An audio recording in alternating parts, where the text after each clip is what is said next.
¿Cómo están? Muy buenas noches. ¿Me confirman un favor si se me puede escuchar o no? Vamos a desarrollar la tercera sesión de este curso de elaboración de expedientes técnicos en el marco de la forestación y reforestación. Como habíamos visto la semana pasada y también comentábamos la anterior, ¿no? Este tipo de proyectos necesariamente se tendrían que circunscribir actualmente dentro de los lineamientos de los proyectos orientados a la recuperación de ecosistemas, de servicios ecosistémicos, o también a la recuperación de ecosistemas degradados,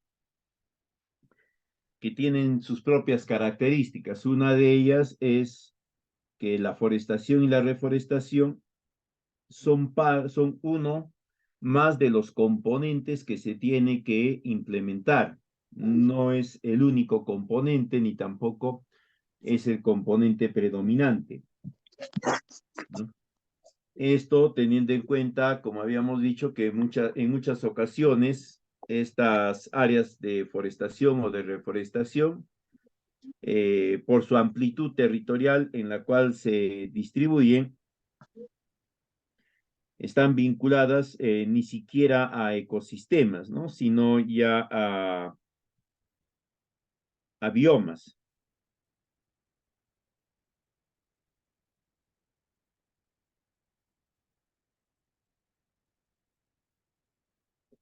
Eh,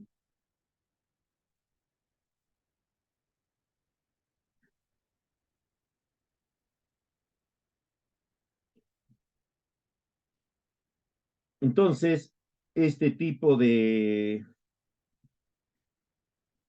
intervenciones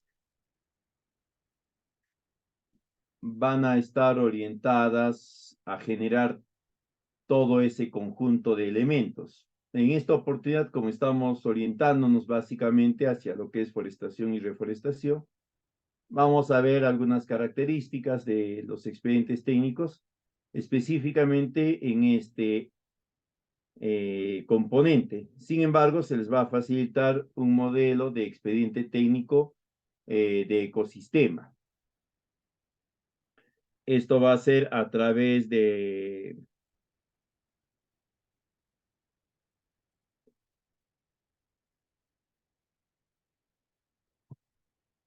la escuela. ¿Ya? Le solicitan a ella que les facilite los modelos, son dos en total, y aparte un modelo de expediente técnico exclusivo de forestación y reforestación, para que les haga llegar. Vamos a empezar el desarrollo del tema. En esta sesión vamos a ver ya cuáles son los estudios básicos y específicos que forman el expediente técnico y también qué tipo de información tiene que contener el expediente técnico exclusivamente de forestación y reforestación. Si hablamos de un expediente técnico a nivel de proyectos de recuperación de ecosistemas similares, ¿no? Pues comprenderá algunas,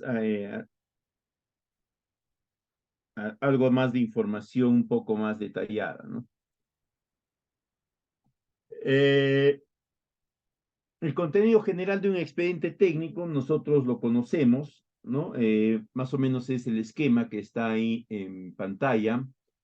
El primer punto o el primer grupo de documentos es la memoria descriptiva, luego vienen las especificaciones técnicas, de ahí están los estudios básicos y especialidades, los planos, metrados, presupuesto y la programación. Sin embargo, cuando hablamos ya de la inversión pública, la entidad sectorial, la entidad rectora, InvierteP, ha comunicado un esquema o un contenido básico que deben de tener los distintos expedientes técnicos, ¿no? Tanto de construcción, de infraestructura, de proyectos productivos, sociales, etcétera. Y a cada uno ha ido indicando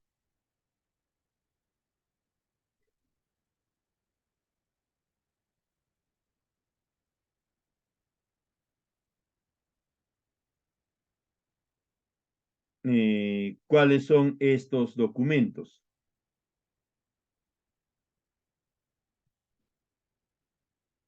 El primer grupo de estudios, el primer grupo de documentos viene a ser el denominado estudios, ¿no? Un poquito ahí varía el orden de documentos en relación a los esquemas que generalmente manejamos.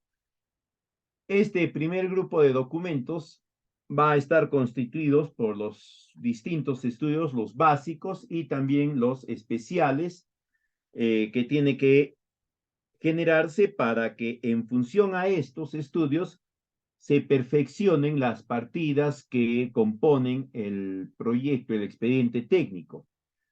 Cuando nosotros nos solicitan o nos encargan elaborar un expediente técnico, nosotros conocemos cuáles son las partidas que tienen que estar presentes. Por ejemplo, si hablamos de un expediente técnico exclusivo de forestación, sabemos pues que tiene que estar el vivero, ¿no? Que tiene que estar la capacitación en el manejo del vivero, en la siembra de plantones, etcétera. Si vamos a hacer un proyecto de saneamiento, sabemos que tiene que haber una partida, ¿no? Una partida principal que va a ser la que está relacionada al desarrollo del punto de captación, de la línea de conducción, de la línea de distribución, del punto de tratamiento, etcétera. Es decir, nosotros sí tenemos una idea bien clara, un conocimiento también bastante apropiado sobre cuáles son o cuáles deben de ser las partidas que,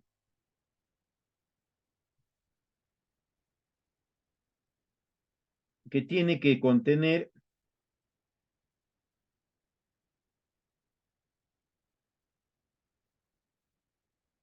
un expediente técnico.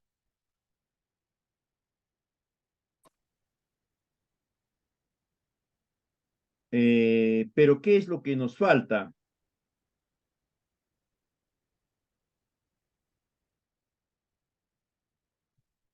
Lo que nos falta es las características que nos va a permitir afinar o perfeccionar esas partidas, darle las dimensiones más precisas y acotarla con algunas actividades o partidas especiales para que ésta pueda estar mejor implementada, ¿no? Por ejemplo, tengo una partida que es la cimentación del vivero, pero con el estudio topográfico, el estudio geotécnico, el estudio de suelos, etcétera, yo voy a saber si tengo que hacer una cimentación más o menos profunda, si tiene que tener ciertas características, algunos elementos de refuerzo, etcétera.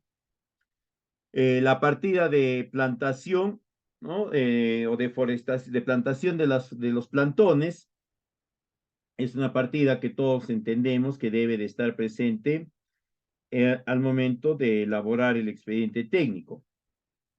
¿Qué nos falta para definir qué magnitud debe de tener esa partida, los metrados que debe de tener? Determinar con cierto nivel de exactitud la cantidad de terreno, ¿no? Que se va a poder reforestar. Para ello tengo que desarrollar el estudio agrológico para saber cuál es el perfil del suelo y en función a eso determinar si en ciertos sectores, ¿no? Es pertinente la especie forestal A, B o C, etcétera. En función al área de ese sector, voy a definir también la cantidad de plantones que tengo que producir. Entonces, este primer grupo de documentos, de estudios, les va a permitir siempre a ustedes generar información para el perfeccionamiento de sus partidas. Esto está orientado a las partidas específicamente. Ojo, estos van a distintas partidas, pero a partidas. Entonces, acá tenemos el estudio de riesgos ante desastres, que es un estudio obligatorio para todos los tipos de proyectos. Es parte de los estudios denominados como básicos. También tenemos la certificación de restos arqueológicos, el CIRA, y su plan de monitoreo arqueológico. No solamente basta con conseguir el CIRA, la certificación, porque la certificación es un documento que te entregan antes de la generación del proyecto, pero se entiende que durante la generación del proyecto, ¿no? Se pueden hacer algunos descubrimientos, qué sé yo. Por eso es que se tiene que implementar un plan de monitoreo arqueológico, que también es un estudio básico, es decir, es obligatorio para todos los tipos de proyectos. Después está el estudio de gestión de riesgos en ejecución de obra. Este es un estudio que está orientado principalmente hacia el interno del proyecto, la ejecución propia del proyecto, ¿no? Que se hayan hecho bien las mediciones, que se haya cumplido con, con todos los estudios, que se haya verificado el alcance de las partidas y todo lo demás. De ahí tenemos el estudio topográfico, que es generalmente necesario para cualquier tipo de proyecto donde hay infraestructura. El estudio geológico, para el caso específico de proyectos productivos, proyectos forestales y de reforestación, es importante. Igualmente el estudio hidrológico, porque este va a permitir determinar si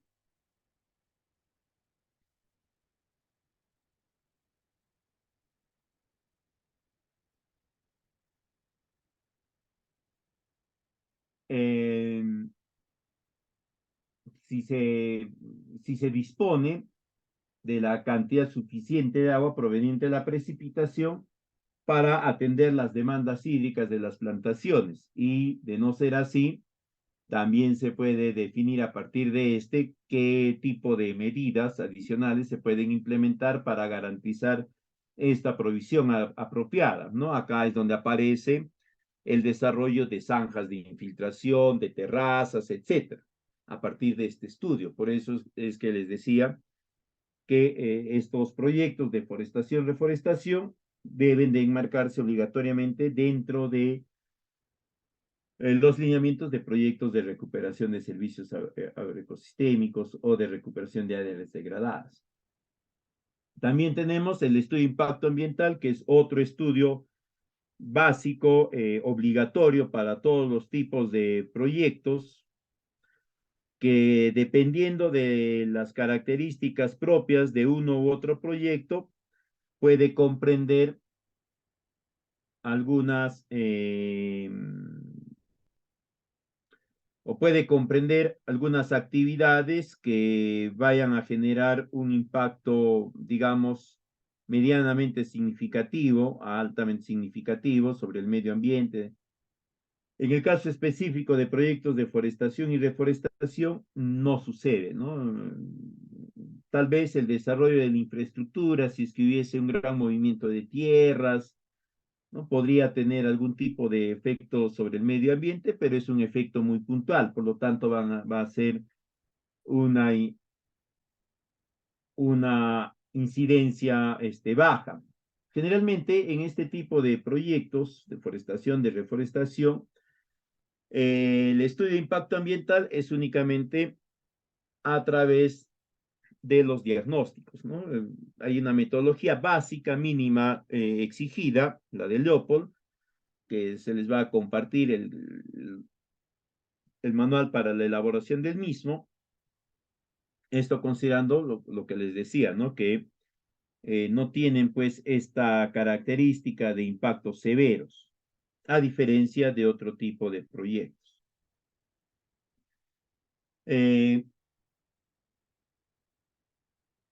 De ahí viene el segundo grupo de documentos que Invierte P lo ha denominado como generales.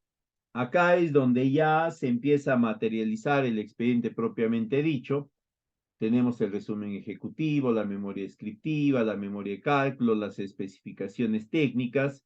Y acá aparecen otros dos instrumentos, ¿no? Obligatorios. Bueno, uno de ellos está ahí en el limbo, ¿no? No hay una normativa específica que indique su derogatoria o su ya no necesidad de cumplimiento, que es el estudio el plan de vigilancia y monitoreo COVID.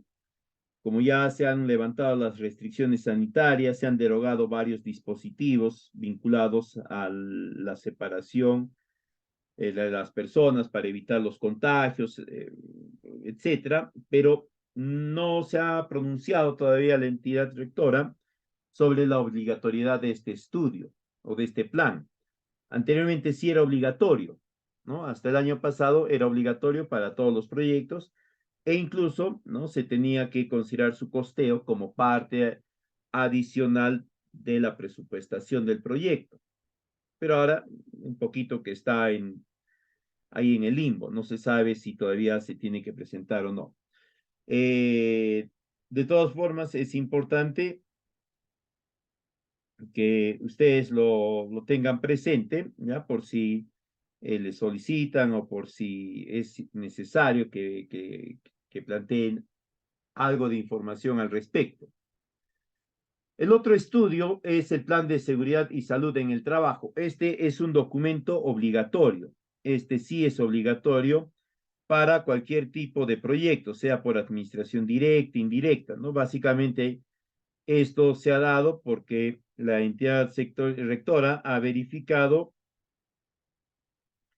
que las entidades que ejecutan proyectos en la modalidad de administración directa vienen incumpliendo con la implementación de estos planes, no lo están haciendo, ¿no? Ante ello, la entidad rectora ha indicado que sí es obligatorio y ahí tiene toda una estrategia orientada a la verificación y sanción por incumplimiento, ¿no? Hay algunos de estos estudios que lo puede elaborar un mismo profesional, ¿no? Como comentábamos en la primera sesión, actualmente es casi imposible, por no decir ya imposible, que un profesional solo puede elaborar todo un expediente técnico, porque hay estudios muy especiales que se solicitan, ¿no? Uno de ellos, por ejemplo, el estudio de riesgos ante desastres. Eso lo tiene que hacer un profesional que sea capacitado, sea especializado en ello. No lo puede hacer cualquiera. Se pueden tener algunos conocimientos, etcétera, pero el conjunto de cálculos, de análisis específicos, sí requieren cierto nivel de conocimientos y de competencias. Otro es, por ejemplo, este estudio de plan de seguridad y salud en el trabajo. También es el de monitoreo de restos arqueológicos, ¿no? Eso lo tiene que hacer un especialista. No lo puedes, yo no lo podría hacer, ¿no? Sí, he visto cómo lo elaboran, sé, más o menos tengo una idea bastante precisa de qué instrumentos utilizan, etcétera, pero ellos manejan adicionalmente otros esquemas a través de los cuales hacen proyecciones de posibles existencias, reapariciones, redescubrimientos, etcétera, de zonas donde pudo haber existido, puede existir algún tipo de manifestación histórica de carácter arqueológico, de valor cultural, etcétera.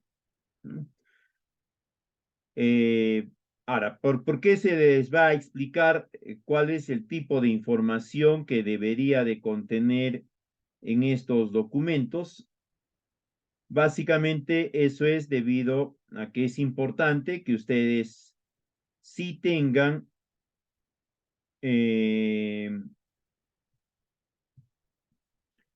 conocimiento sobre qué información tiene que estar presente en esos documentos para que puedan verificar que el especialista con el que están desarrollándolos ha cumplido o viene cumpliendo con una buena elaboración de información. Recuerden cuando hemos visto algunas recomendaciones o aspectos de atención en los expedientes técnicos, uno de ellos era, ¿no?, que se debe de tener en cuenta la,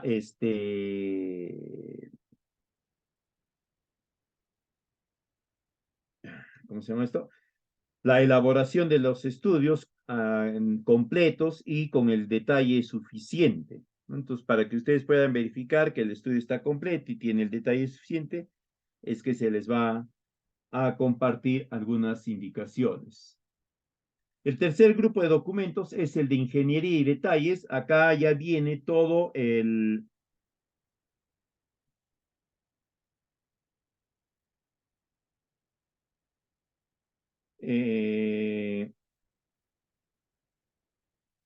todo el detalle de la esquematización, digamos, de la propuesta de diseño técnico, de diseño de ingeniería del proyecto, ya, del proyecto y de cada una de las partidas, o al menos de las partidas principales, cómo se va a realizar, en qué va a consistir, etcétera, ¿no? Las cantidades y demás. Acá vamos a encontrar generalmente todos los planos, ¿no? De la propuesta técnica del proyecto, el topográfico, el plano de influencia, el plano de localización, los distintos planos por especialidades. También acá vamos a encontrar los listados, ¿no? Sobre todo de equipamientos, de materiales y demás. Y finalmente está el cuarto grupo de documentos que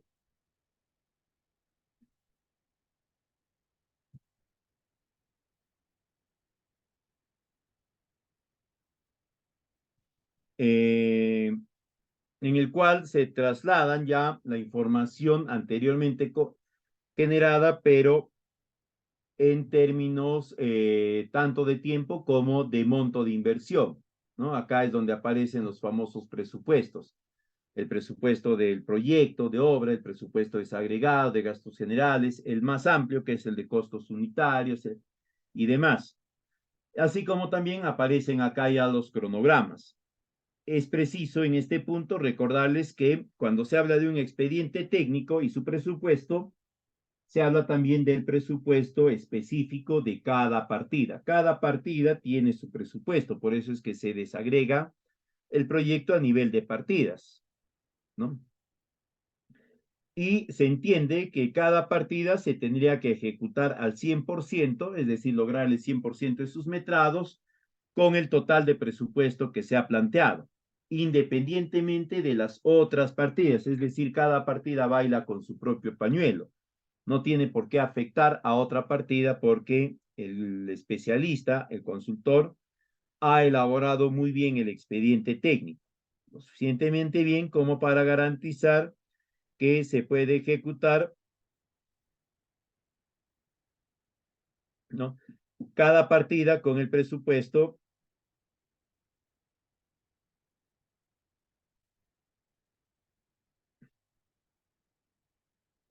que se le ha asignado.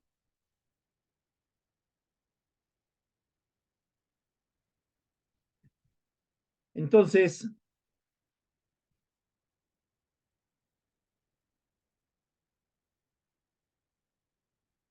vamos a ver ahora en qué consiste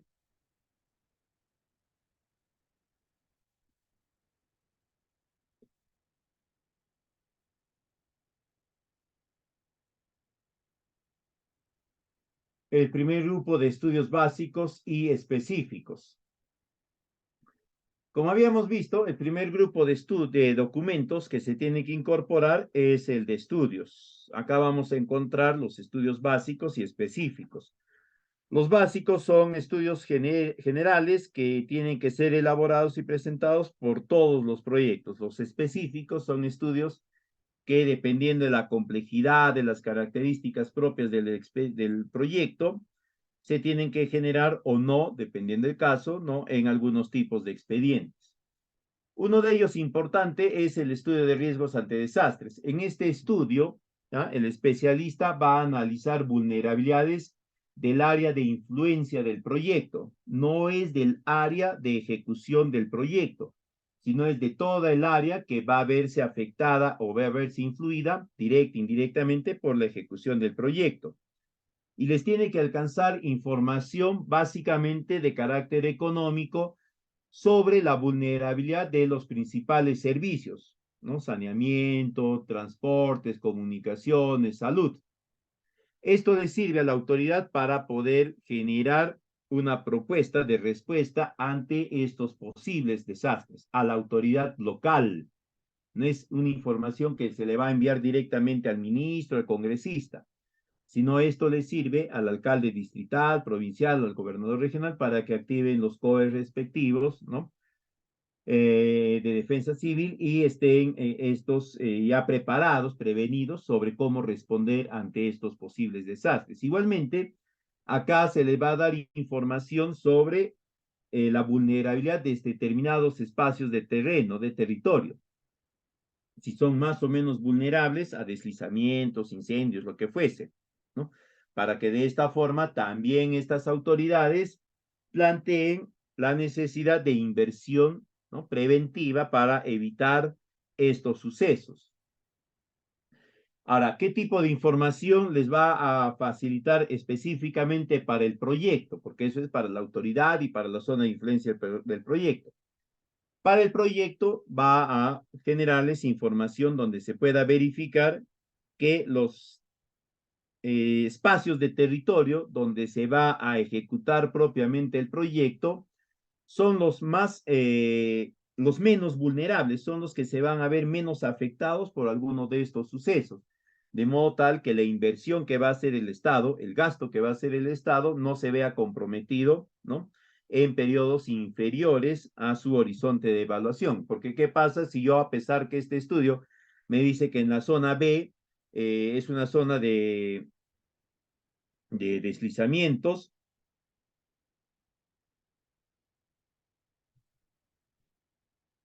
yo a pesar de ello pongo ahí el vivero? No quiere decir que en un deslizamiento el vivero, chao vivero. Pero si yo tomo esa información y digo, bueno, acá el vivero no puede ser, hay que habilitar otra zona, tenemos que habilitar otra zona, o en todo caso diré, bueno, acá el vivero puede ser, pero hay que construir algunas estructuras especiales para proteger al vivero, ¿no?, de posibles afectaciones.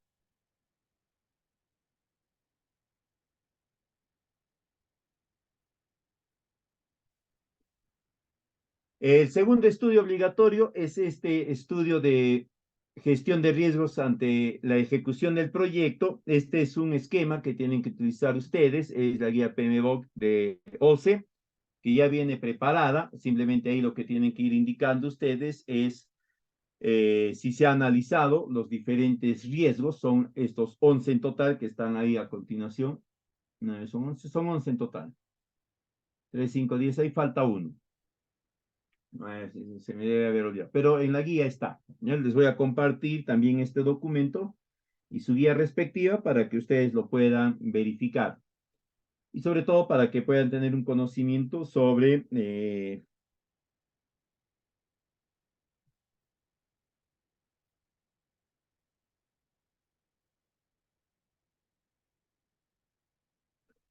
este tipo de información. Acá, como ven ustedes, se analizan riesgos generados o que se pueden generar por desatenciones durante la elaboración del expediente, ¿no?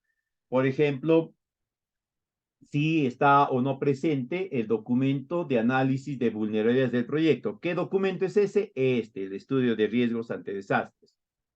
Si está orientado el proyecto a definir y recomendar estrategias ante el suceso de riesgos previamente identificados. Lo que les había dicho, ¿no? Sí, acá construimos el vivero, pero tenemos que hacer algunas estructuras especiales para protegerlo. Si hay riesgos o deficiencias en el diseño, tenemos que verificar nuevamente para indicar que no hay riesgos, ¿no? Si no hay errores, no hay deficiencias, no hay olvidos, confusiones que se nos hayan pasado. Luego está el riesgo de sobreplazos, ¿no? Si los periodos o los plazos que estamos planteando nosotros son los apropiados para que se ejecute el proyecto. Luego está el riesgo de expropiación de terrenos. Esto es sobre todo si la infraestructura va a atravesar algún predio y si existe la disponibilidad, la autorización de los propietarios o quien ejerza la posesión del predio para que el proyecto pueda implementarse dentro de él. Luego está el riesgo geológico, el riesgo de interferencias, arqueológico, etcétera. Si bien es cierto, este documento nosotros lo podemos tomar como una obligación para hacer una verificación final del expediente y de su idoneidad antes de presentarlo, también funge como una especie de declaración jurada. Porque si yo acá digo que sí he verificado riesgos de errores y deficiencias en el diseño y que no hay problemas, ¿no? Y esto va a ir firmado, ¿no? Estoy asumiendo la responsabilidad cuando en un proceso ya de ejecución se identifique pues que me equivoqué, ¿no? En lugar de poner 10 metros cúbicos, puse 10 centímetros cúbicos. Entonces, ya con eso, las entidades de control me van a solicitar a mí, ¿no? Que haga mis descargos. Si yo había dicho que no había, que se había verificado, ¿cómo es posible que luego hayan identificado que estaban estas deficiencias, ¿no? Es una forma de algo más de sanción. Después tenemos el otro estudio obligatorio, que es el estudio de impacto ambiental. Como ya les había mencionado, este estudio no requiere un instrumento muy complejo para el caso de proyectos de forestación, reforestación, porque se asume pues que el impacto de las actividades va a tener más que un efecto negativo, un efecto, digamos, positivo sobre el medio ambiente. Acá, en ese sentido, se acepta mínimamente que se implemente este estudio a través, o que se genere este estudio a través de la matriz de Leopold, ¿no? Que es la que ven ahí. Se les va a compartir también la metodología para la elaboración de ese estudio. Es un estudio bastante simple, ¿no? No es complejo. En la línea, en el título de columnas, vamos a colocar nosotros los nombres de las partidas principales, de primer, segundo, tercer orden puede ser. Y en el título de filas, nosotros vamos a colocar los factores ambientales. En el documento que se les va a compartir, ahí están todos los factores ambientales que pueden considerar. Y luego se va a ir analizando, ¿no? Partida por partida, si tienen interacción con uno o varios de estos factores. Se va a ir valorando en función a su incidencia y amplitud, se le va a ir dando unos valores, en la guía está especificado ello, y a partir de estos valores se va a determinar un puntaje.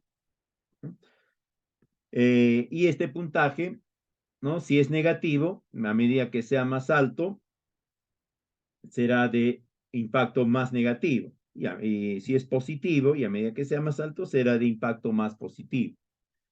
Ahora, también ustedes pueden implementar otras metodologías. Una ampliamente aceptada, muy parecida a esta, pero que les permite verificar interacción entre partidas, es la metodología de CONESA, ¿no? La de Local Fisher modificada. Un estudio también importante es el de sostenibilidad. Ustedes en este estudio van a tener que describir en qué consiste la propuesta que garantice que el proyecto se pueda ejecutar, o perdón, vaya a funcionar apropiada e idóneamente a lo largo de los 10 años de funcionamiento, del horizonte de evaluación. Acá ustedes tienen que no solamente explicar los acomodos, las alianzas, etcétera, que se van a desarrollar para garantizar que el proyecto pueda brindar servicios a lo largo de estos 10 años, sino van a tener que acompañar con documentos de sustento, ¿no? Convenios, actas, y también van a tener que indicar los plazos respectivos,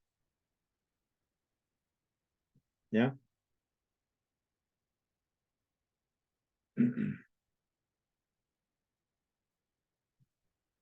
Eh, pero un aspecto importante es que ustedes definan claramente qué tipo de instrumento es el que va a garantizar el cumplimiento de determinados compromisos, convenios interinstitucionales, actas de compromiso, lo que fuese, ¿no? Tienen que establecer. Para ello tienen que coordinar ustedes con la entidad que va a ejecutar el proyecto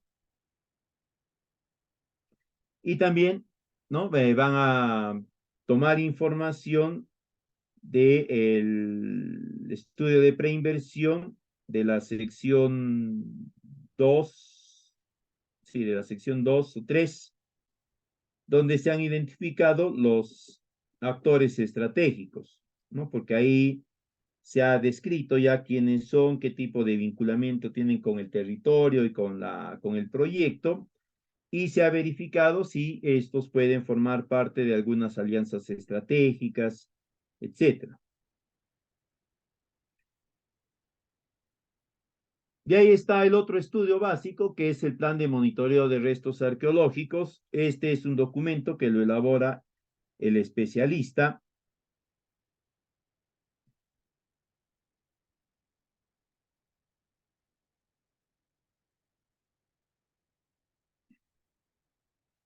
En estos aspectos.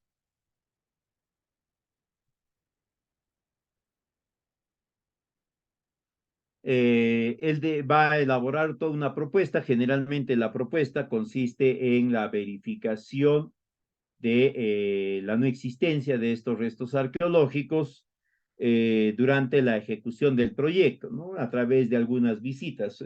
Por lo general son de 3 a 5, pueden ser hasta 7 visitas puntuales para verificar si en las zonas donde ha habido excavación, remoción, interacción con el terreno, etcétera, se han descubierto o pueden existir algunos restos, no solamente prehispánicos, también esto contempla eh,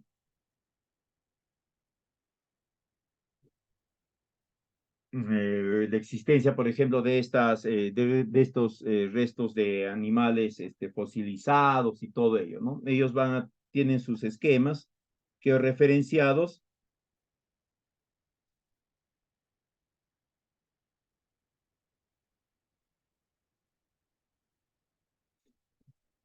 para hacer esto.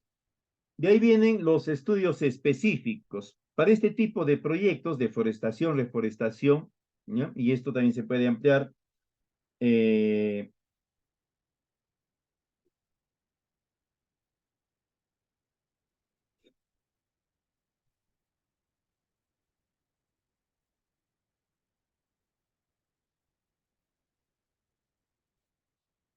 a proyectos de ecosistémicos, pero ahí se tienen que incorporar algunos documentos adicionales. El estudio agrológico ya es un estudio de los suelos donde se va a identificar qué tipos de suelos están presentes en el territorio que se va a intervenir y a partir de ciertas características que se van a revisar, se va a establecer si estos tienen aptitud para cultivos intensivos, moderados, para zonas de pastoreo, zonas de forestación, reforestación.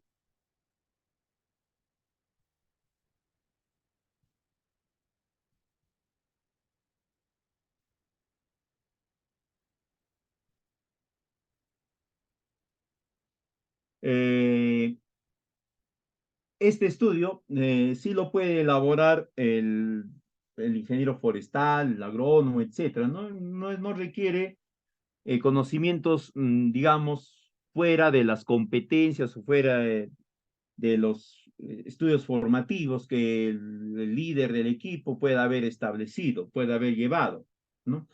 Ahí en pantalla ustedes tienen un link ya de una página donde están descritas todas las metodologías habidas y por haber relacionadas al estudio agrológico orientada a proyectos productivos, proyectos forestales, etcétera.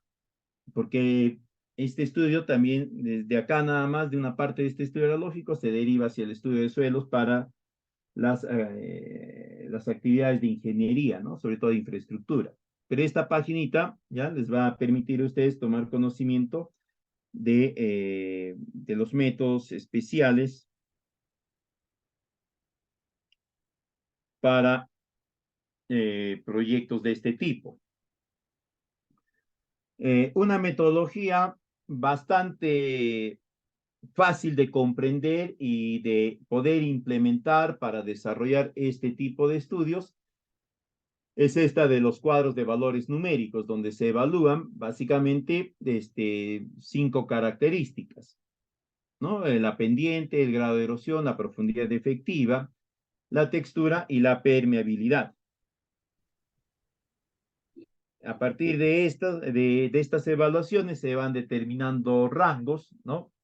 Que están descritos en este cuadro y dependiendo de esos rangos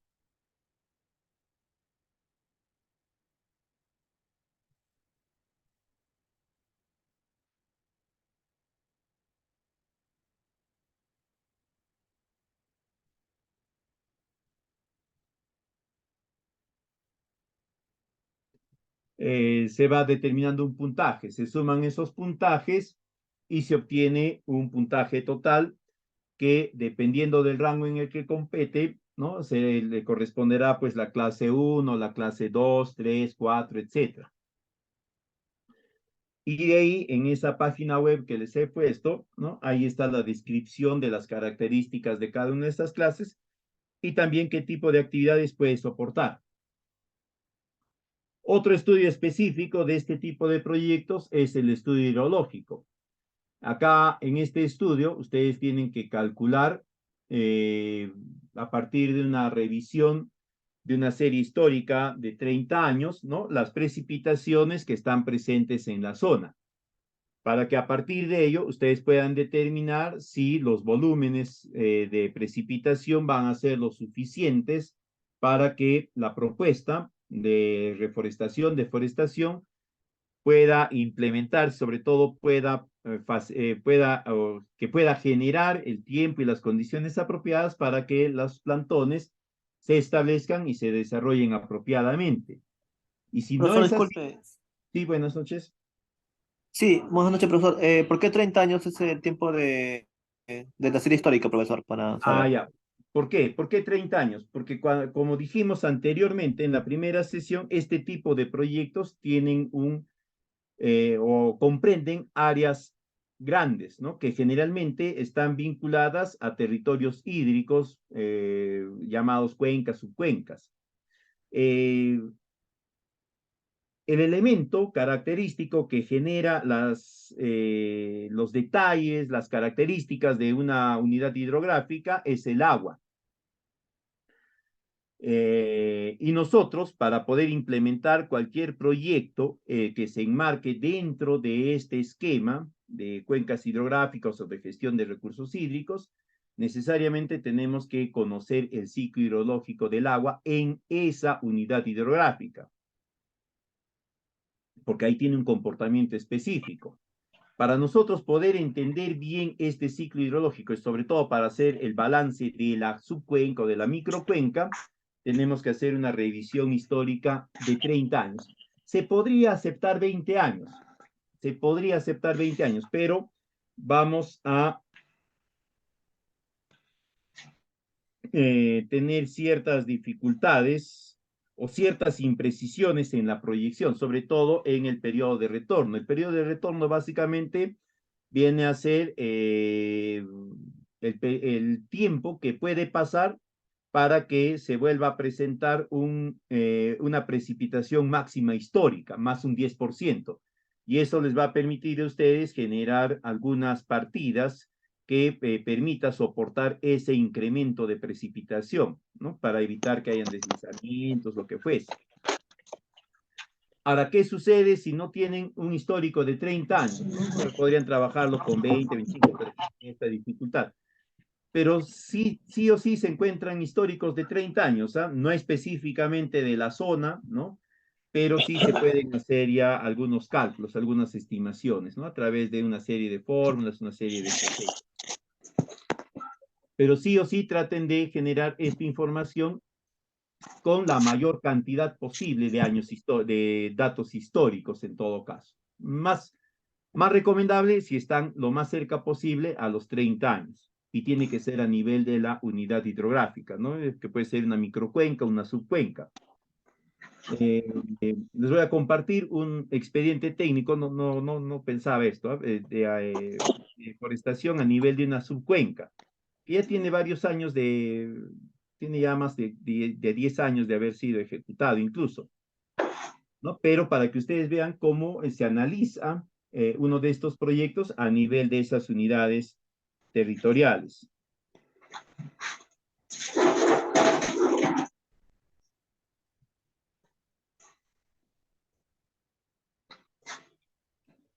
¿Ok? Eh,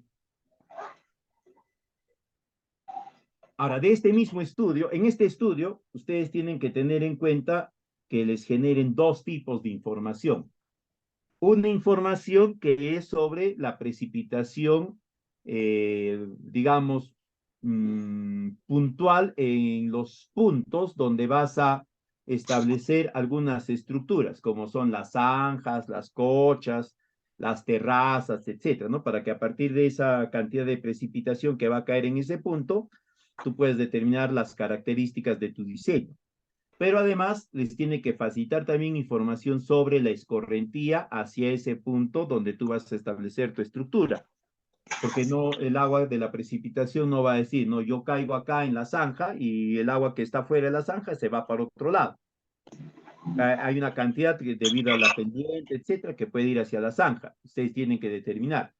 Igualmente, si ya lo enfocan estos proyectos de forestación complementado con la implementación de zanjas, recuerden que las zanjas de infiltración tienen sus propios cálculos, no solamente es que le meto 40 por 40, ¿no? 40 de ancho, 40 de profundidad y 40 40 de base, y listo, ya tengo mi zanja. La zanja tiene sus propios cálculos, ¿no? Uno de los valores que te va a permitir a ti determinar las dimensiones exactas de tu zanja es la escorrentía superficial que se va a determinar en este estudio hidrológico. También está la velocidad de escorrentía. Y hay otros 3 valores más que va a determinarse en este estudio y que esos valores te va a permitir a ti definir a precisión los parámetros de tu diseño de zanjas, ¿no? Al final les voy a dejar mi número de WhatsApp si desean esta información específica sobre el diseño técnico de zanjas. Me lo solicitan, ¿ya? Me lo solicitan para facilitarles. Como les digo, no es solamente 40 por 40 y el largo que se pueda, ¿no? Puede variar, ¿ya? Dependiendo de estos cálculos que van a ver ustedes. ¿Qué más acá? Ya. Luego tenemos el estudio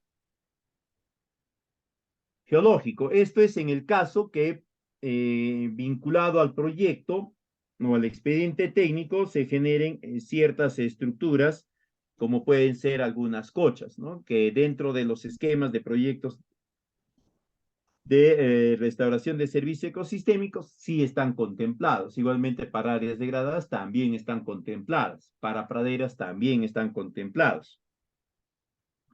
De ser así, ustedes van a tener que realizar, además de los estudios que estábamos viendo, en el caso de cochas, por ejemplo, también el estudio geológico, que no es complicado, ¿no? Lo que se busca a través de este estudio y a través de las diferentes evaluaciones, digamos, de calicatas, determinar la geomorfología de los puntos donde se pretende o donde se va a establecer estas estructuras.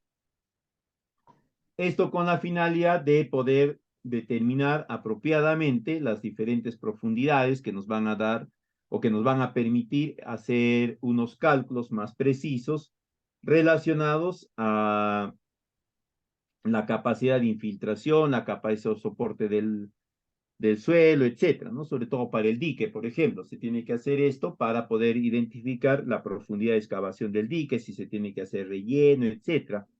De lo contrario, no se puede definir bien el diseño del mismo, ¿no? El diseño del dique en el caso de una cocha. Un estudio que sí o sí van a tener que conducir va a ser el estudio topográfico, ¿no? Si solamente el proyecto lo orientan para la construcción del vivero,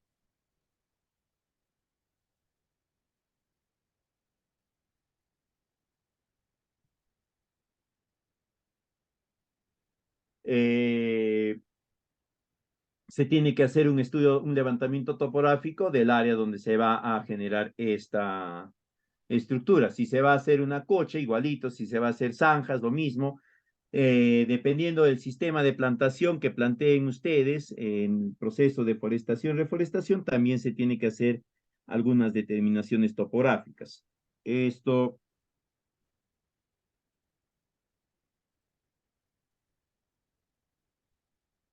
es obligatorio. Ahí tienen que tener en cuenta ustedes contar con un buen especialista, ¿no? Un buen topógrafo que les haga bien las mediciones. Luego tenemos este estudio o plan de seguridad y salud en el trabajo. A menos que ustedes hayan tomado algún tipo de curso de especialización en seguridad y salud en el trabajo, SOMA o similar, tendrían que solicitar la participación de un especialista para que haga o para que elabore este documento. Este es un documento que no solamente va a comprender una serie de recomendaciones para que el personal que esté vinculado directa e indirectamente a la ejecución del proyecto no vea afectada su salud, sino también es un documento que va a establecer los peligros y los niveles de riesgo en las diferentes actividades del proyecto, que luego les va a permitir a ustedes también plantear el plan de seguridad y salud en la operación y mantenimiento de todo el proyecto, porque es otro documento que van a presentar a la culminación del mismo, ¿no? Acá, un documento que se va a generar dentro de este estudio es el famoso IPERC, ¿no? Y el especialista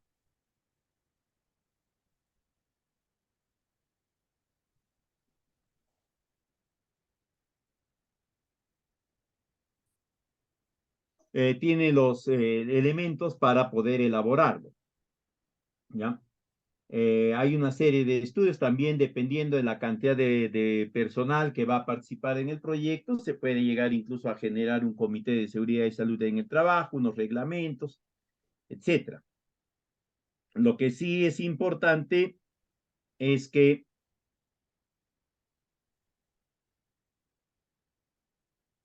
tiene que ser elaborado apropiadamente porque ya les he dicho, la entidad rectora, SUNAFIL, está implementando una serie de supervisiones, de fiscalizaciones para los proyectos de administración directa y su cumplimiento de esta política de seguridad y salud, porque las entidades de gobiernos locales, regionales, son las primeras que no cumplen.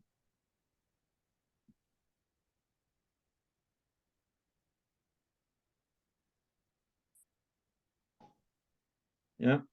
Tiene que ser bien elaborado y sobre todo tiene que ser un plan que sea ejecutable, porque hay veces cuando lo elaboran, ¿no? El especialista pone que se tiene que contratar un supervisor, un prevencionista, que se tiene que poner casco y chaleco a medio mundo, que se tiene que cambiar el casco y chaleco cada 3 meses, etcétera. Lo cual sí se puede hacer, ¿no? Idealmente sí se debería de hacer así incluso. Pero eso es algo que lo va a cumplir a mayor cabalidad la inversión, o perdón, la administración indirecta por contrata, ¿no? Porque ellos tienen margen de utilidad. En cambio, la administración directa, hay veces no puede porque la reposición de estos demanda algún gasto especial o no estaba contemplado, ¿no? Entonces, se tiene que plantear medidas que sí sean ejecutables para que luego no pueda generarse algún incumplimiento. Siempre que ustedes hablen del estudio de impacto ambiental, del estudio de seguridad y salud en el trabajo, principalmente de esos dos, recuerden que todo lo que ustedes planteen en esos dos estudios se entienden como obligaciones asumidas por el administrado, que él está indicando que sí o sí eso cumple al 100%. Lo demás que puede existir o que puede estar presente en los marcos normativos, también debería de cumplirlos, pero tiene la salvedad a implementarlos si es que son observados.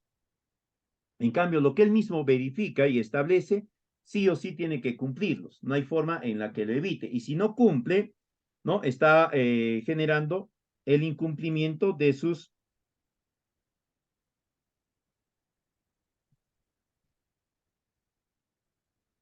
eh, eh, como le dicen, incumplimiento de compromisos adquiridos, le dice más o menos.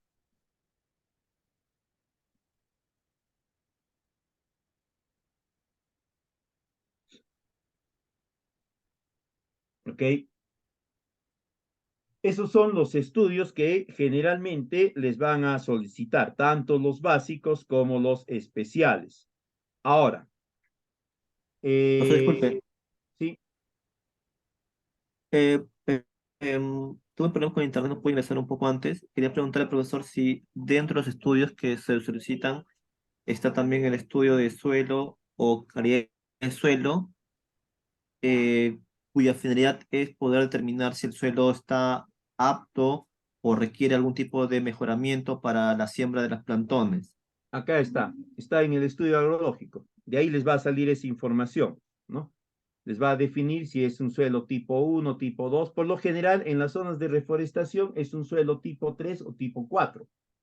Rara vez, y si le sale un suelo tipo 5 que tiene bastantes limitaciones, ustedes ya no plantearían una reforestación, sino más bien una replantación de pastos naturales, porque el suelo tipo 5 se caracteriza por ser un suelo muy desuniforme, tanto longitudinal como verticalmente.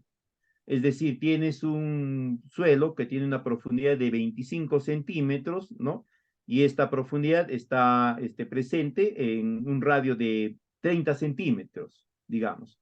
Y el siguiente ya es un suelo que tiene 5 centímetros de profundidad y tiene un radio de otros 25 centímetros. Y el siguiente es un suelo que tiene una profundidad de 10 centímetros y además ya tiene presencia de piedras o de rocas.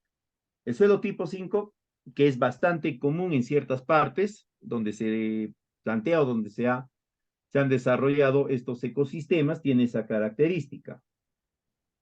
Pero este estudio agroecológico o estudio de suelos, también como lo pueden entender, es el que les va a dar esa información a partir de estos parámetros, ¿no? La pendiente, el grado de erosión, la profundidad efectiva. Si ustedes revisan ese link que les he colocado ahí, van a ver que en profundidad efectiva les habla de profundidad de extremadamente profundo. Este es más de 35 centímetros de profundidad de capa arable, de capa suelta, ¿no? Esta es la muy profunda. Esta extremadamente superficial es de 0 a 2 centímetros. Esta más o menos va de 3 hasta 5 o 7 centímetros, si mal no me acuerdo.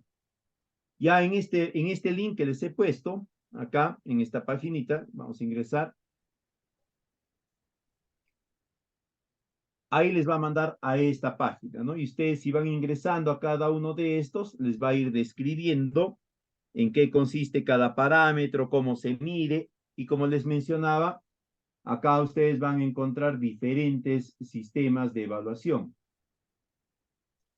No solamente este de los cuadros, sino hay otros sistemas más, algunos incluso que ya han pasado a la historia, como les decía, ¿no? Eh, que ya no se utilizan, que se han utilizado hasta hace 15 años atrás, pero actualmente se utilizan otros métodos, etcétera. Ustedes ya acá van a poder ir verificando todo ello, ¿no? Acá están, por ejemplo, los criterios de evaluación, la necesidad de la evaluación y así.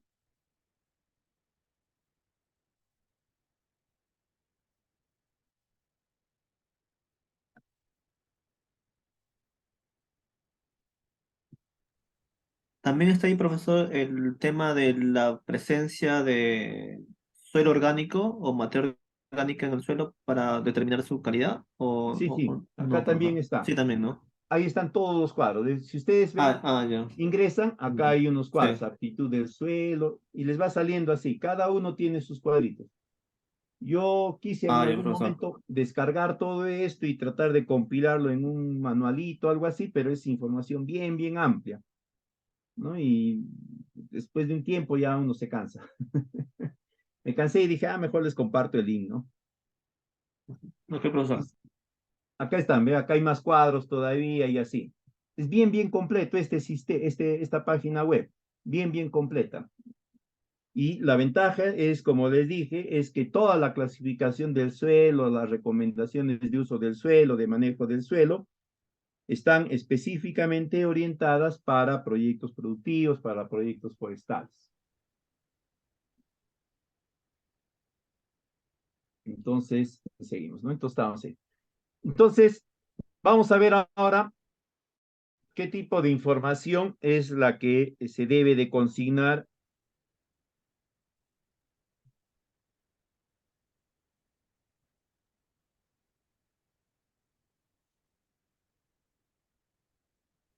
en el expediente técnico. En datos generales, les van a solicitar esta información, ¿no? El nombre del organismo que propone o quien va a ser la entidad ejecutora, el nombre del proyecto, su código, es el mismo código único de inversión que se ha generado ya cuando se ha registrado el proyecto, eso les va a facilitar la entidad, y el nombre de la unidad ejecutora. En el resumen ejecutivo, como ya sabemos, nosotros tenemos que incorporar información resumida y puntual, ¿no? Sobre el nombre del proyecto, dónde va a estar ubicado, el área de intervención, el área de influencia, la población beneficiaria, el monto total de inversión, los objetivos o el objetivo y las metas, ¿no? Sobre todo las metas más importantes. Acá van a prestar atención ustedes a las metas relacionadas con la brecha, ¿no?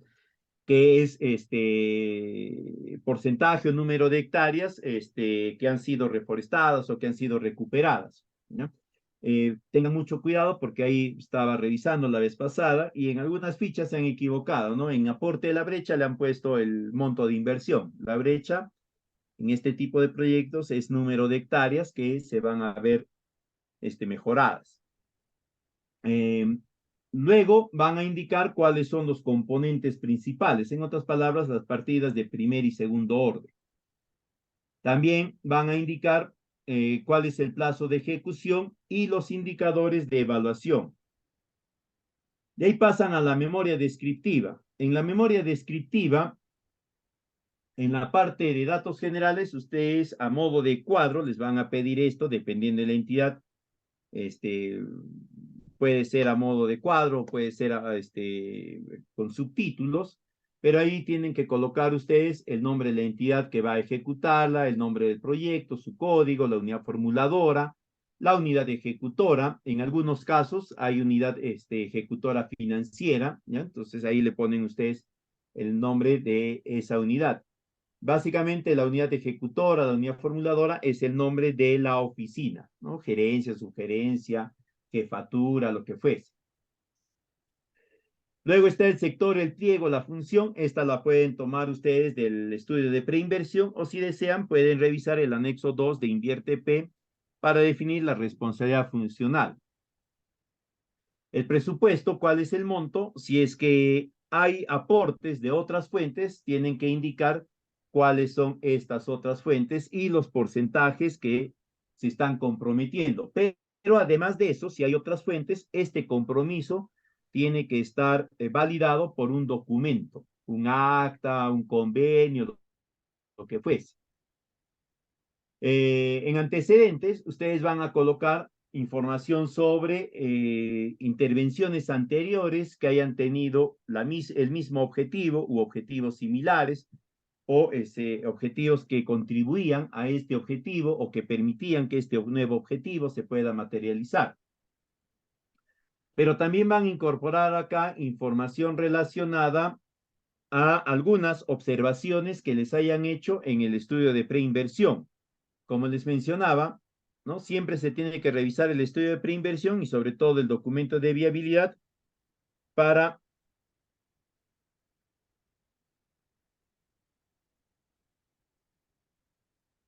eh,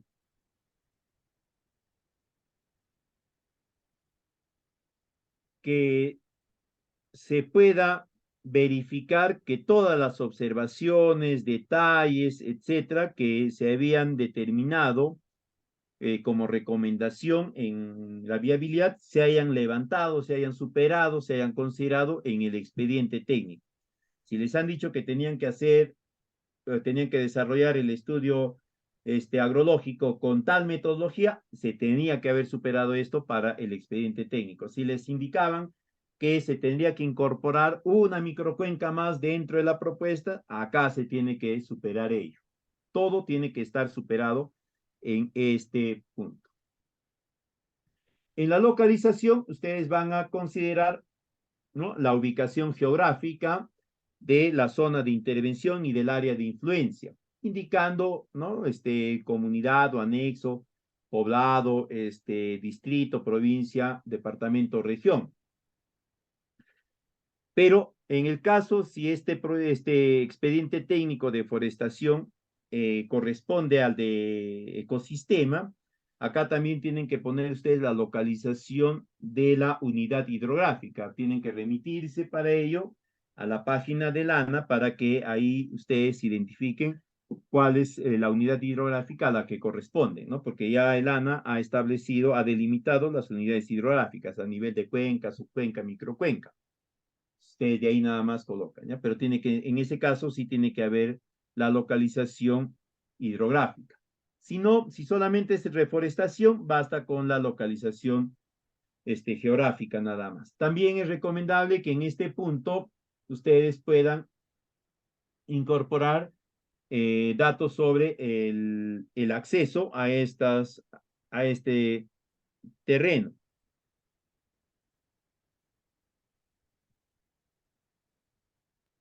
Profesor, una pregunta. ¿Sí?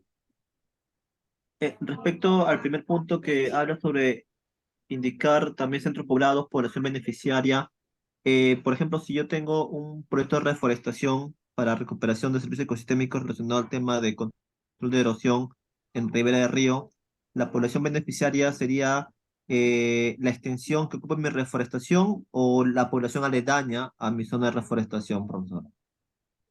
A ver, la población beneficiaria, cuando ustedes calculen población beneficiaria, ustedes siempre tienen que calcular la población beneficiaria directa e indirecta. La directa es la que va a beneficiarse rápidamente de los servicios del proyecto, así en líneas generales, ¿ya? En el caso de proyectos de ecosistémicos, la población beneficiaria es amplia. ¿Por qué? Porque cuando se interviene sobre un ecosistema, ¿no? Factores como el agua y el aire no van a estar circunscritos a ese único espacio, a ese espacio puntual de tu intervención. No sé si me explico, ¿no? Por decir, este es mi zona de intervención y yo voy a hacer mi plantación acá. Como resultado de mi plantación, de mi reforestación, el factor del aire se va a ir mejorando. Pero ese aire que tiene mejor calidad no se va a quedar acá nada más, ¿no? Yo no le voy a decir, ay, ¿sabes qué aire? Tú eres producto de mi proyecto, te quedas acá y no te mueves. Y el aire me dice, sí, Eloy, me quedo acá. El aire se desplaza, pues, ¿no? Por eso es que estos proyectos ecosistémicos se caracterizan por ser un poquito más fastidiosos en lo que es su elaboración, porque la población beneficiaria es amplia. Es básicamente toda la unidad hidrográfica de tu intervención, sea microcuenca, sea subcuenca, o las microcuencas que se van a intervenir. Por eso es que se toma, cuando se habla de proyectos de ecosistemas, se toma como referencia unidades hidrográficas, porque dentro de ellas, como ya les dije, el agua, que es el que le va a dar naturaleza, le va a dar razón de ser a esa unidad hidrográfica, va a generar características especiales en toda esa unidad hidrográfica, microcuenca, subcuenca, que no van a ser características idénticas a las de otra unidad hidrográfica cercana incluso. Entonces nosotros tenemos que analizar en el caso de proyectos de ecosistemas a partir de esas unidades hidrográficas. Es un poquito más fastidioso, pero es incluso actualmente estaba revisando, ¿no? Es la recomendación de la entidad rectora que los proyectos de forestación y reforestación se enmarquen dentro de de estos esquemas, ¿no? De ecosistemas. Y que ahí se incorporen todos los componentes recomendados, ¿no? Reforestación, forestación, manejo de praderas, zanjas, cochas, pasturas y todo ello. Hay como 20 estrategias que se pueden implementar, pero a pesar de esa recomendación todavía, ¿no? Recuperación de los servicios ecosistémicos. ¿Cuál es la actividad principal? Forestación, reforestación. Y listo. El resto lo dejan de lado. ¿Por qué? Porque cuando tú te enfocas en un proyecto a nivel de un ecosistema es complejo. El cálculo o la estimación incluso de los beneficios es bastante complejo, ¿no? Porque tú cómo valorizas la mejora del agua, la mejora de la calidad del aire, la mejora del suelo. No puedes valorizar fácilmente ellos.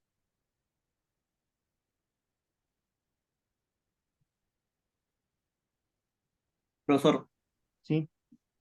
sí, volviendo al ejemplo que te mencioné en la pregunta, eh, no sé si es tan común este tipo de intervenciones o de proyectos relacionados al control de la erosión, en el sentido de que la reforestación que me interesaría poder llevar a cabo es en ribera de río, en la cuenca baja, y la reforestación es recuperación de la vegetación ribereña para que ésta, gracias a sus raíces, mantenga estable el terreno, ¿no? Y no se erosione por el agua. Ujú, Entonces, el terreno va a estar estable en la medida que yo reforesto esa zona. Si reforesto, por ejemplo, en una extensión de 1 kilómetro, el servicio va a ser el control de erosión en ese kilómetro que voy a reforestar en la ribera del río. ujú. Entonces, ese es un beneficio, digamos, directo, y el indirecto sería que aguas abajo no habría demasiado sedimento que se lleve el río, porque arriba, más arriba está controlada, digamos, la erosión, ¿no? Del terreno del banco de suelo ribereño. Así Más o es. menos así sería el, el enfoque. Sí, más o menos así es. Pero ahí hay otros beneficios adicionales, ¿no? Por ejemplo, indirectos, ¿no? Por ejemplo, si ya no va a haber estos desbordes, quiere decir que la población no va a distraer sus recursos en la recuperación de áreas o de bienes perdidos, no va a haber afectados sus medios de vida. ¿Eso cómo se valoriza? Hay formas, hay fórmulas para valorizar, pero digamos que no son fáciles de darles un valor económico, ¿no? Que sí se va a ir considerando, y eso se considera sobre todo en la elaboración del estudio de preinversión. Ahí es donde va a aparecer todo ello. Ya ustedes cuando elaboran el expediente, eso que han identificado en el estudio de preinversión, simplemente lo describen mejor, lo enriquecen, nada más. Vamos a seguir. En objetivos y fines van a indicar los objetivos que se había planteado en el estudio de preinversión. Siempre la recomendación es que el objetivo no varíe, igualmente que las metas tampoco varíen, ¿no? Porque si cambian, tiene que hacerse la modificación en el formato 8, ¿no? En la sección a nivel de preinversión, y luego, ¿no? Se tiene que aprobar y todo lo demás. Es un poquito fastidioso. Se puede, pero la recomendación es que se hagan los esfuerzos de no variar ni el objetivo ni las metas. En la problemática, igualmente, ustedes acá van a tomar como punto de referencia la problemática identificada en el estudio de preinversión y eh,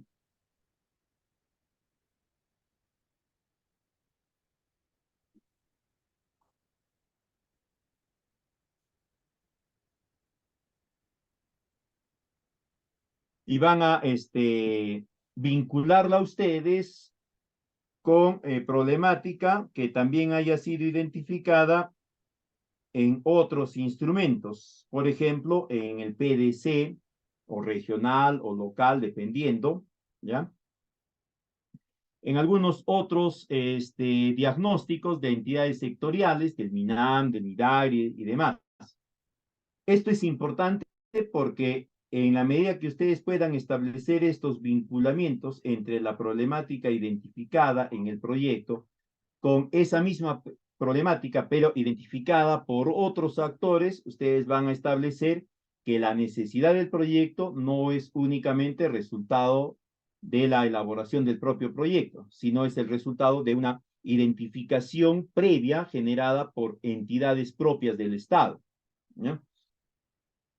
Además de eso también les va a permitir a ustedes establecer la prioridad de atención a la propuesta, ¿no? Porque ha sido considerada por otras entidades más. De ahí viene la solución propuesta. Acá describen, ¿no? Cuál es la solución que han planteado. Básicamente acá resumen el proyecto, ¿no? Que se ha identificado que a través de la construcción de un vivero de tal dimensión y la producción de tal cantidad de plantones, de tales especies, A, B, C, D, E, se va a poder reforestar tal cantidad de áreas que además con la construcción de zanjas, cochas, la adecuación de bofedales, etcétera. Se va a mejorar el ecosistema, se van a plantar, se van a rehabilitar praderas, etcétera, etcétera, etcétera, para garantizar, ¿no?, que el ecosistema se vaya mejorando.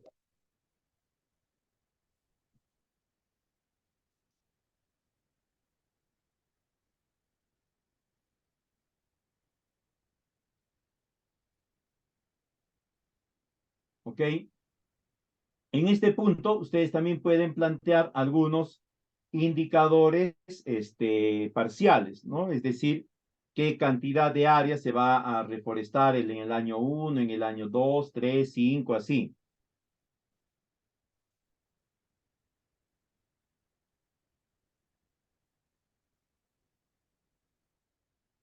Tengan cuidado con las metas parciales que van a identificar, porque estas metas van a ser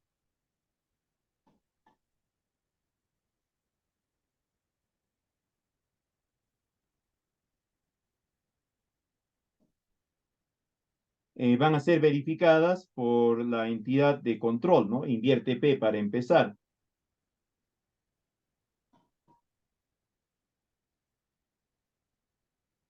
¿Ya?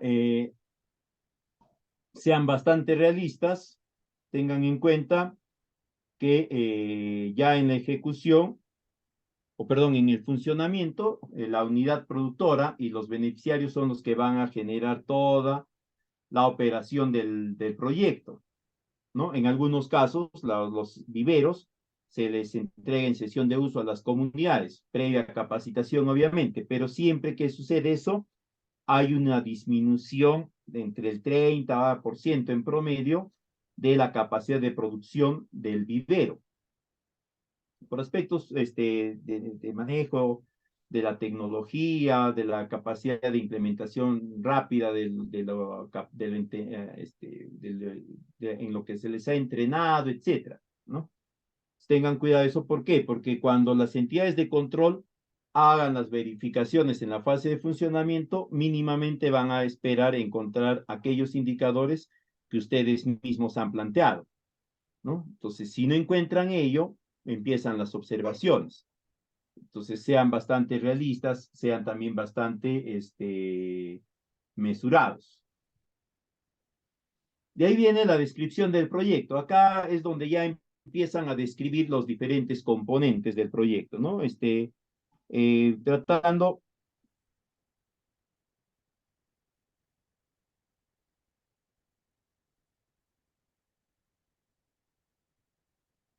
eh,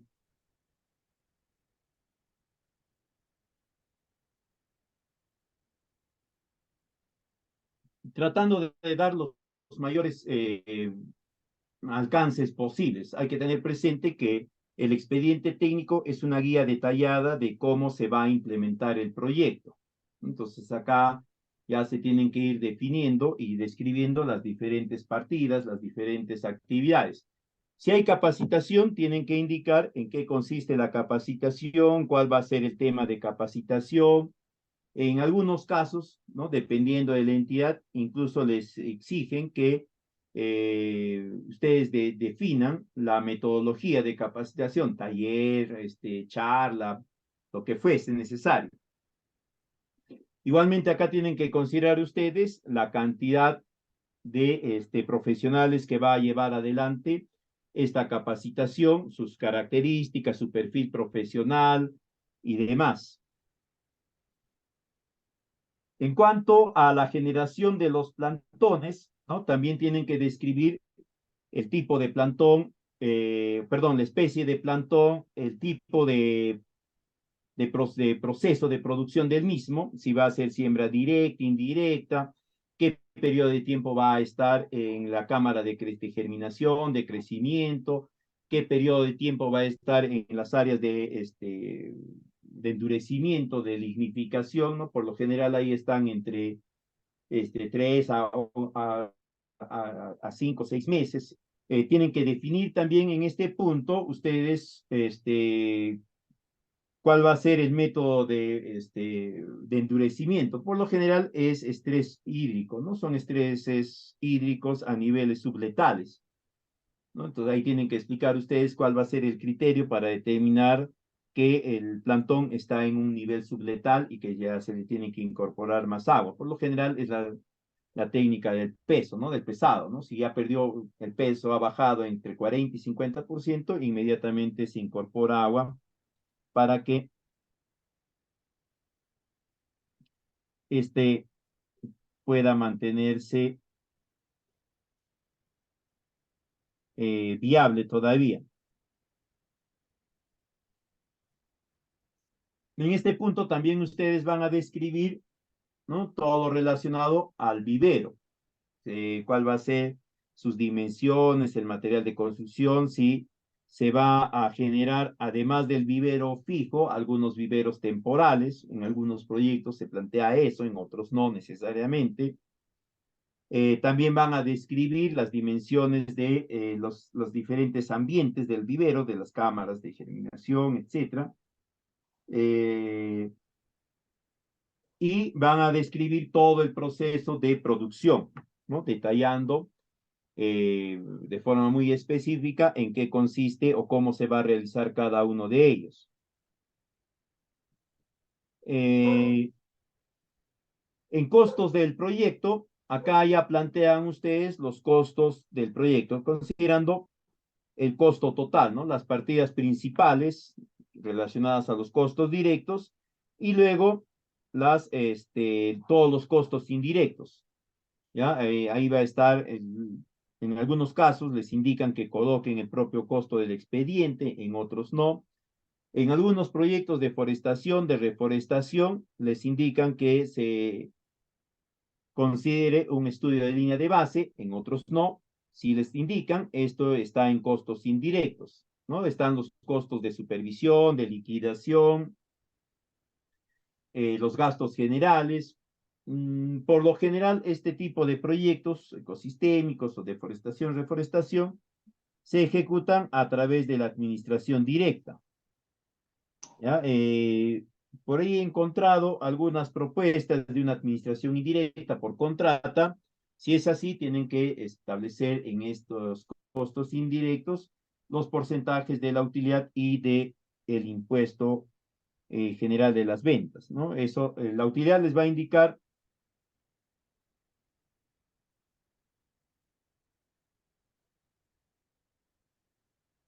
la entidad,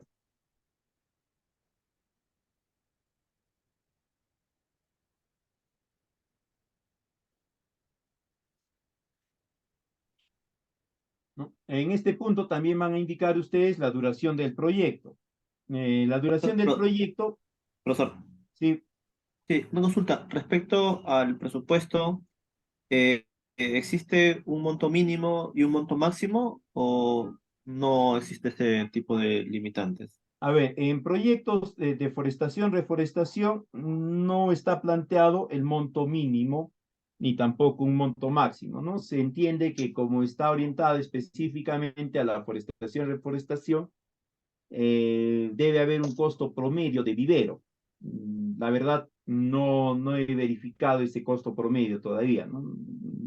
He buscado en los diferentes instrumentos y no he encontrado. Por ejemplo, en saneamiento sí hay un costo promedio por habitante de gasto en saneamiento, en proyectos productivos también, en proyectos de infraestructura hídrica también, en proyectos de colegios también, pero en proyectos de forestación y reforestación específico no he encontrado. Ahora, en proyectos de ecosistemas, eh, la ficha específica generada por el INAM establece que esa ficha te permite plantear proyectos que tengan hasta un tope de 1500 UITs, si mal no me acuerdo. Ese es el tope de esa ficha, ¿ya?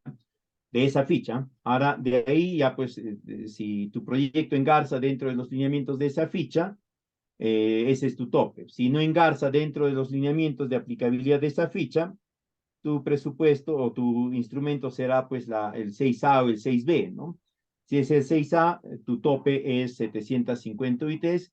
Si es el 6B, tu tope es 15.000 o 14.000 UITs, creo, no me acuerdo bien ahorita. pero esos serían el top.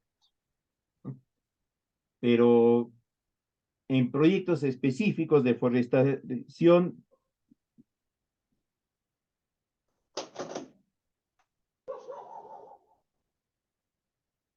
forestación, reforestación, no hay un lineamiento que indique un monto tope ni un monto mínimo tampoco.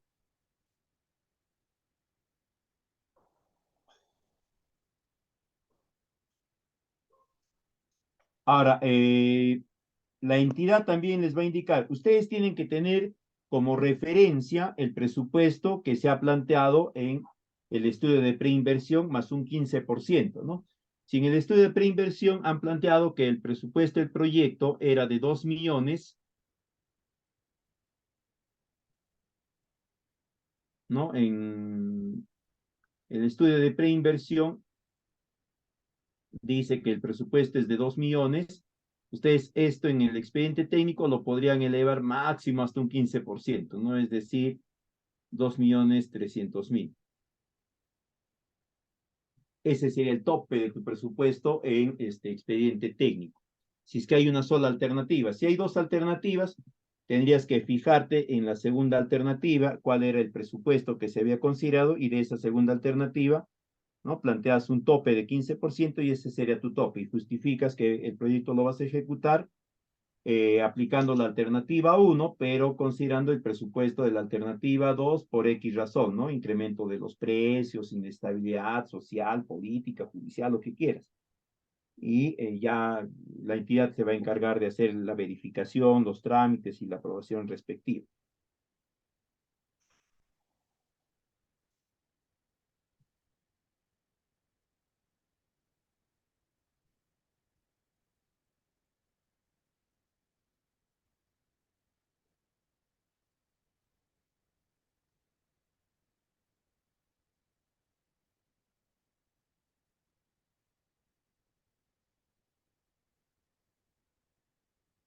¿Ok? De ahí, en algunos esquemas les piden que ustedes indiquen cuáles son los beneficios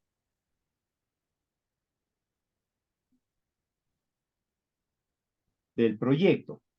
¿Ya? En ese caso, ustedes van van a explicar a mayor detalle los beneficios que se había considerado en el estudio de preinversión. De ser posible, acá ustedes vinculen, ¿no? Estos beneficios que posiblemente se vayan a generar con algunos estudios de algunas entidades del Estado, ¿no? Algunas entidades que plantean que si se mejoran ciertas condiciones ambientales en tales zonas, no necesariamente en la misma zona del proyecto, ¿no? La recuperación del ecosistema implicaría unos beneficios de tantos X millones de soles y cosas así. No todos los expedientes técnicos les piden este punto. Algunos sí, otros no. Depende finalmente de la entidad, ¿no? Cada entidad considera algunos ítems más, algunos ítems menos. La recomendación es, les planteo el punto para que ustedes puedan tener una idea de dónde obtener esta información. Igualmente, hay algunos que les indican que deben de considerar el monitoreo y evaluación. Es decir, ustedes van a plantear en qué periodos o en qué años de la fase de ejecución de los 10 años, perdón, la fase de funcionamiento, de los 10 años de funcionamiento, se puedan hacer las verificaciones de monitoreo y evaluación. Algunos modelos de expediente solicitan esto, otros no, porque finalmente el monitoreo es potestad de Invierte P, ¿no? Lo puede hacer directamente a través de la de GPMI o a través de la OPMI de la entidad o a través de particulares. Y ya si lo hacen a su cuenta, ellos indican o determinan en qué años o en qué periodos van a hacer la verificación del caso. Si a ustedes les permiten plantear esto, nuevamente sean bastante mesurados y bastante realistas en los periodos y las cantidades que van a plantear, porque eso sí o sí se debería de encontrar, ¿no? Y para eso ustedes pueden usar alguno de estos indicadores, o de impacto, o de efecto, o de producto. dependiendo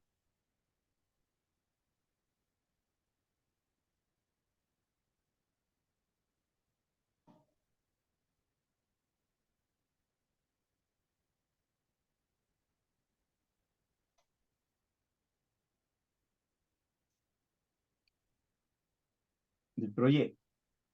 De ahí viene la parte de ingeniería del proyecto. Esta es la parte donde ya vamos a describir a gran detalle las diferentes actividades, ¿no? Y también acá ya vamos a ir dando a conocer los metrados y los presupuestos.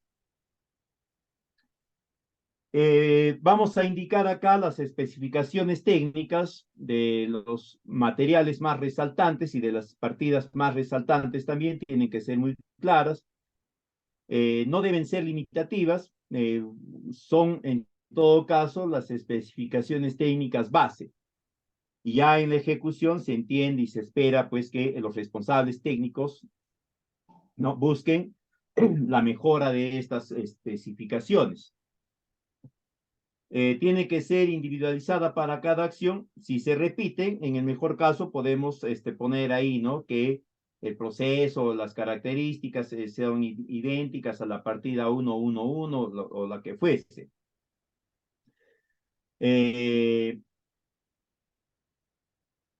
Pero tiene que estar bien detallado, ¿no? En qué consiste la partida, la actividad, con qué tipo de recursos se va a generar. En algunos casos, incluso acá les van a indicar que ustedes coloquen las cantidades de cada uno de ellos. Si es infraestructura o algo similar, tienen que colocar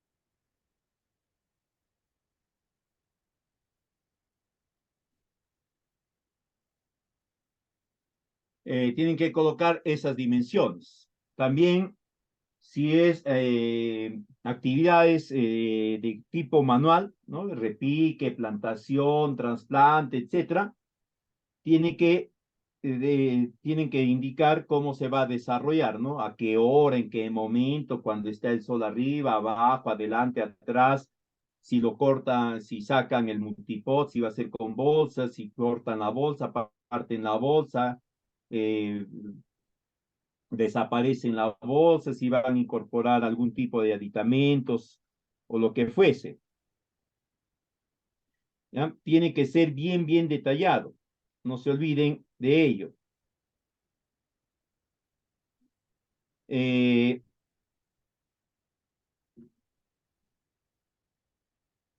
de ahí viene la parte de metrados. El metrado, como ya habíamos comentado anteriormente, viene a ser la cuantificación unitaria de una partida. Es la cantidad de unidades que permite que una partida pueda estar completa. El metrado se genera a partir de la incorporación de diferentes tipos de recursos. Por lo general son mínimamente dos o si no tres, ¿no? Está en mano de obra, materiales y equipos o herramientas. A partir de la combinación de estos tres en diferentes cantidades, proporciones, procesos, etcétera, se va a generar un metrado de cada uno de ellos, ¿no? Por ejemplo, si la partida es repique, el metrado será la cantidad de plantones repicados.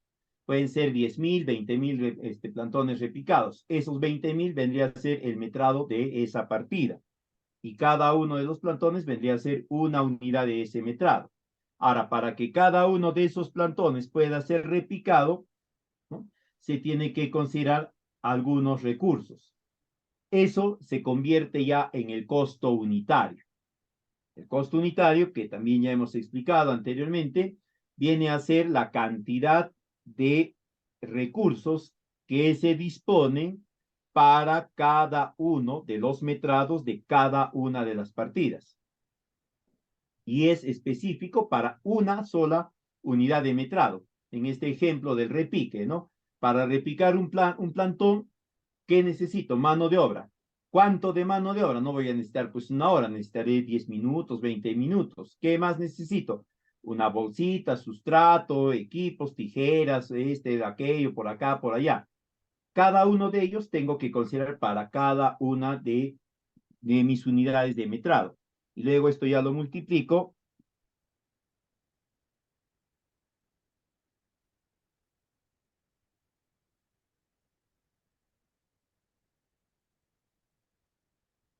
por el total de metrados y tengo ya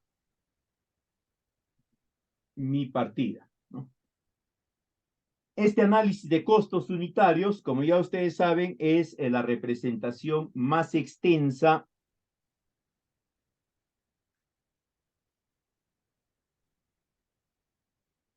del presupuesto.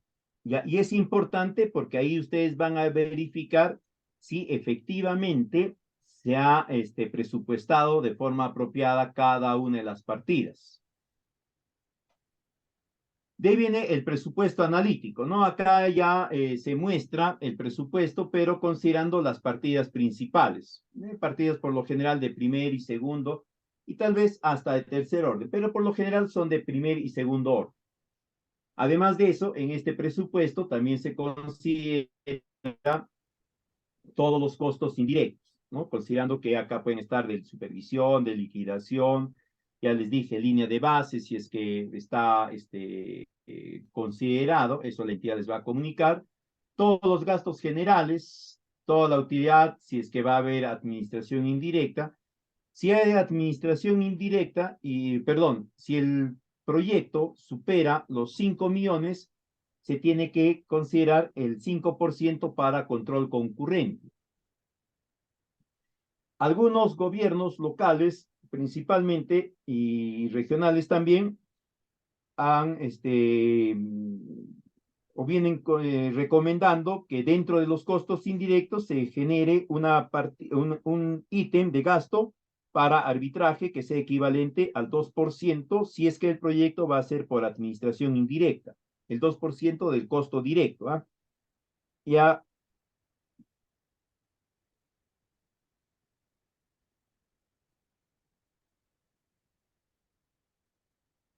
ya esto están incorporándolo algunas entidades.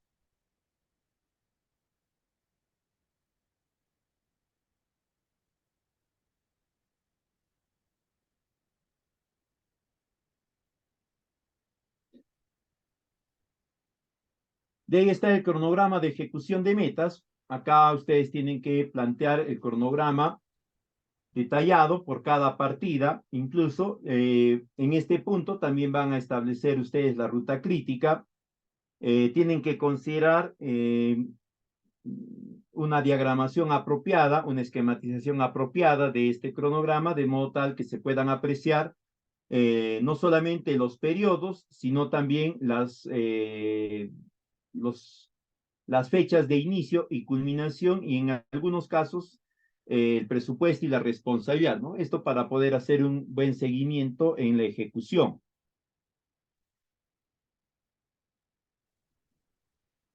De ahí vienen los cronogramas de desembolsos, ¿no? Acá ya ustedes plantean esto de acuerdo al cronograma de metas físicas, tienen que ser concordantes, no pueden tener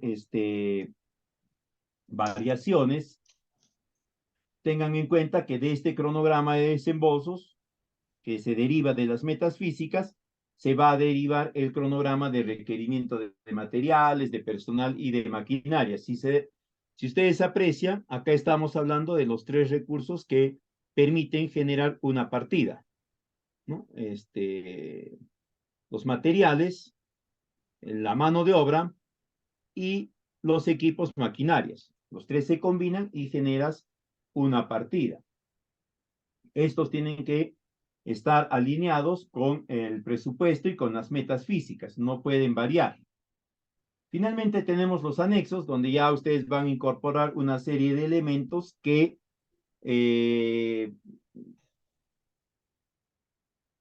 permitan verificar que toda la información que se ha planteado en el expediente técnico es el resultado de la existencia de evidencias, ¿no? Actas, convenios o convenios marco o cartas de intención de convenio, si es permisos, las autorizaciones respectivas, o en todo caso el inicio de trámite. Si va a haber asistencia técnica, los modelos de ficha de asistencia. Si va a haber contratación de especialistas, los TDRs de estos especialistas, los perfiles. Si va a haber adquisición de bienes importantes, ¿no? Las respectivas cotizaciones, de acuerdo a, o donde estén las especificaciones técnicas. Y estas especificaciones técnicas tienen que ser similares a las especificaciones técnicas que están planteadas en el expediente.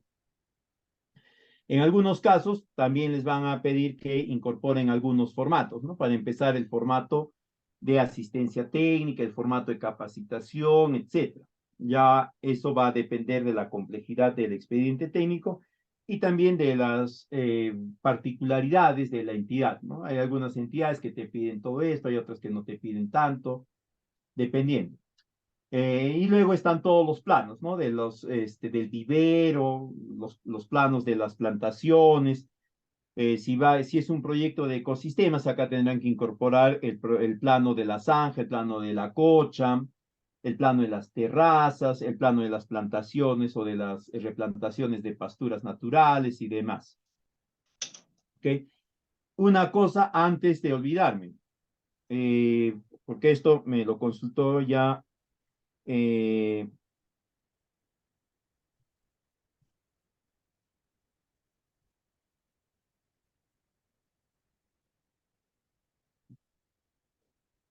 un colega hace algunos meses atrás, ¿no? Y me dijo, ingeniero, yo ya he terminado el expediente técnico, he revisado el TDR, tengo todos los documentos, pero usted acá en el curso me está indicando que debo de presentar el estudio de impacto ambiental. En mi TDR no me pide eso. He verificado, tampoco hay el estudio de impacto ambiental en ningún otro documento. ¿Qué hago?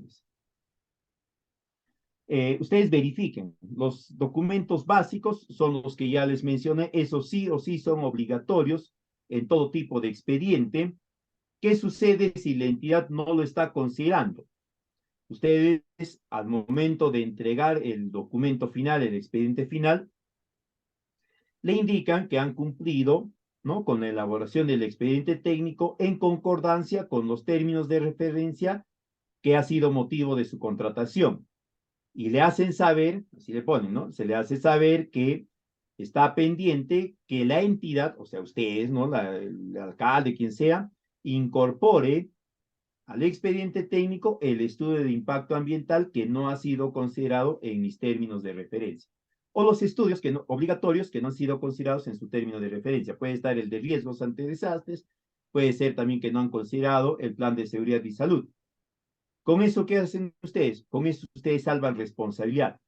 Le están diciendo, yo cumplí aquello que tú me has pedido por contrato, pero te estoy haciendo saber que mi documento es imperfecto. No porque yo lo haya hecho mal, sino porque tú lo estás pidiendo mal. Yo te hago saber que a eso, para que quede bien, tú le tienes que incorporar estos otros documentos o este documento. Queda responsabilidad tuya que lo puedas hacer o no. Pero lo que a mí me has pedido, lo que a mí me has pagado para hacer, yo te lo estoy entregando. Eso no es el documento final, sino que ahí tienes que incorporarle tú algo más para que sea el documento final y puedas recién realizar la ejecución de gasto. Porque cuando la entidad, cuando Invierte P haga las verificaciones del caso, eh, va a pedir cuentas de quién fue el responsable de la elaboración del expediente.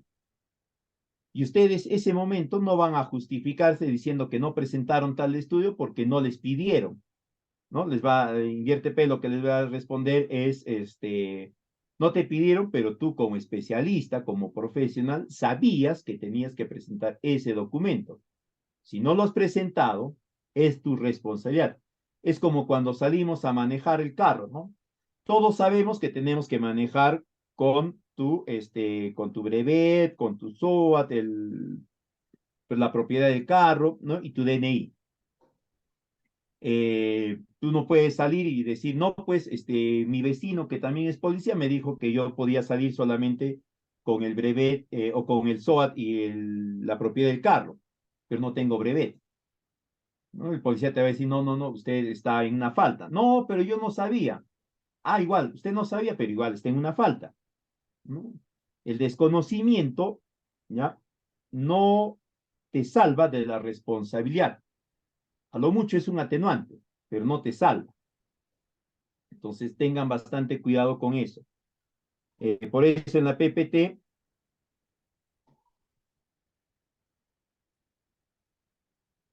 les he colocado,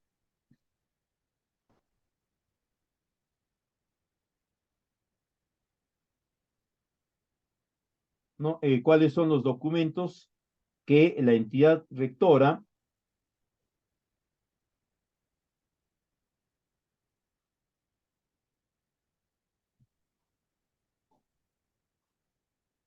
ha considerado.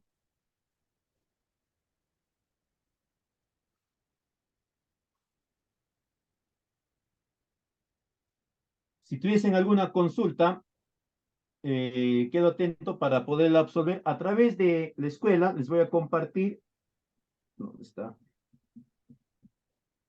Estos dos modelos de expedientes, ¿no? Este y este otro de acá, ya que son bastante completos. Y hay un tercero que está pasadito, ya es de hace varios años, más de una década atrás, pero tiene la ventaja de que las actividades de capacitación, de entrenamiento, de asesoría, de asistencia técnica, las ha detallado muy, muy bien.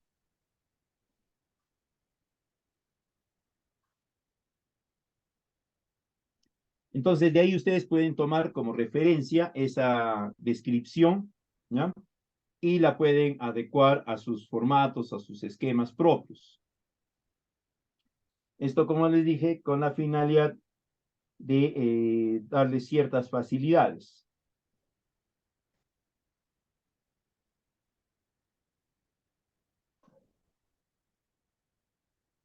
A ver, ok, muchas gracias. Ya no se preocupe.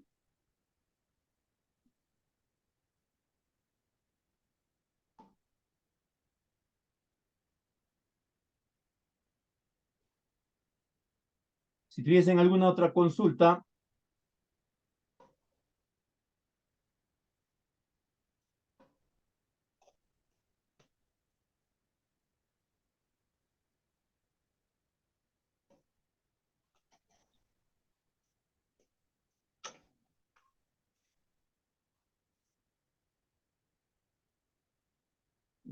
bien, no hay más consultas. Mario, buenas noches, no se preocupe.